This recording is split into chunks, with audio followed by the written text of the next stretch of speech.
българската литература в една вечер, която е обикновена. Традиционно лошия вкус. Лошия вкус е... Аз се радвам, че ще мога да хода тази вечер. Явявам се тук под името Продан Марков, а това не трябва да ви тревожи, тъй като ще има много имена за запомняне. Има доста ужасяваща литература във всякакъв смисъл. Ще чуем страшни неща.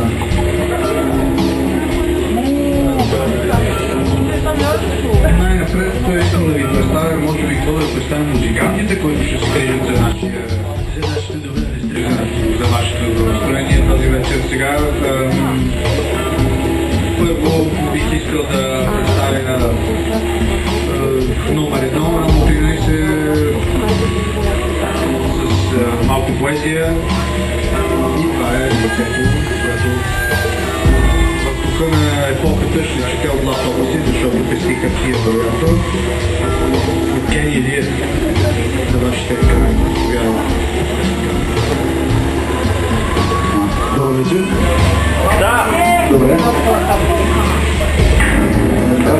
Първо да се извиня, че ще по-топ, нали не от желание да се казват стили, просто предстои в следния момент, няма време да отпечатам нещата. Така че това е така импровизация. Чуваме ли? И още едно нещо, само.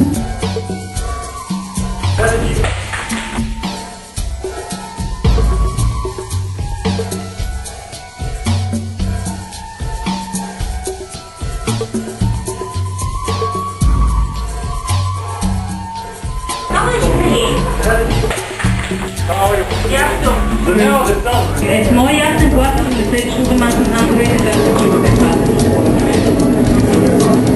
Ами не, аз знам, питам бързо, леко и баща.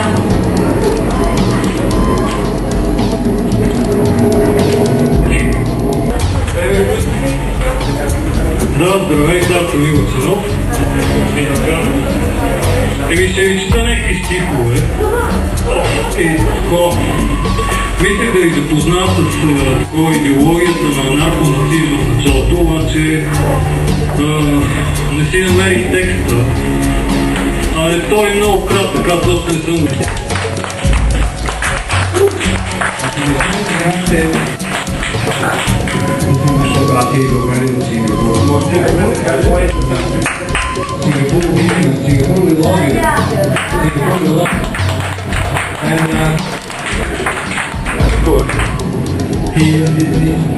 И аз много харесвам тези път, който се казва, знаем, че си вада така на него така, но той се казва да надолу. И това е един много готин проект, според мен. Аз имам претенции да разбираш от поезия, обаче това са само претенции.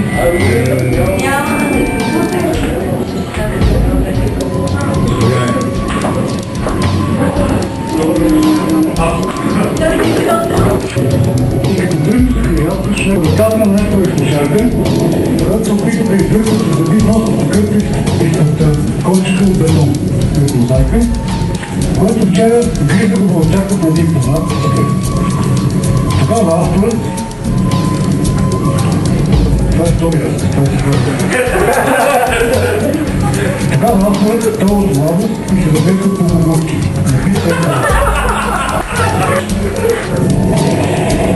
Синдрелен отговор. Имало една златно-диамантна пектичка, синодална. Обаче имало и едно по-конкретно неизчислен ТНТ.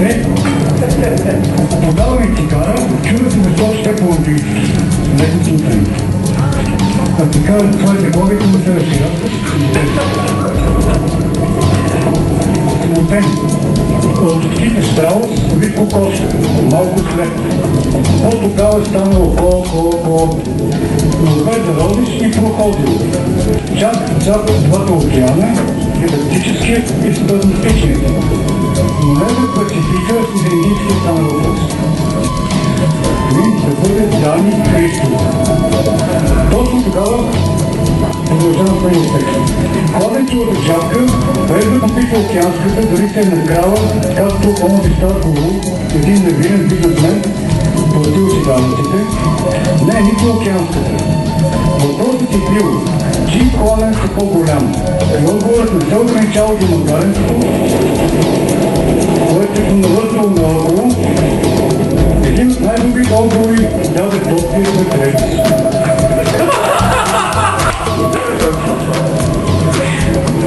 Враждебно настроени по отношение към Русия, велики държави Англия и Австро-Венгрия, Италия са казат управление на ревански величерите, но всъщност те и тук и там са беси. Следващото заглавие, не малко са годините. Навърших 48 през август и чувам се, лакирах си колите, разпива върху пейки, не работи. На ФБР на летище Нью-Йорк държа 4 часа по неволя. Професорка устата мен родена, навярно своя отдъх. Навярно не Кристина, но тя носеше стотици литър, от мене нарисуван и покрит със своя печатен блосък.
Последните текстове, последните няколко месеца, които съм накъсал и объркал чести на Дато Бил, които много добре ни вдъхновя, особено сутрин, когато ни е най-лошо. И тази вечер някак си хопвам да правим малко приветствено, когато бил и неговата техника.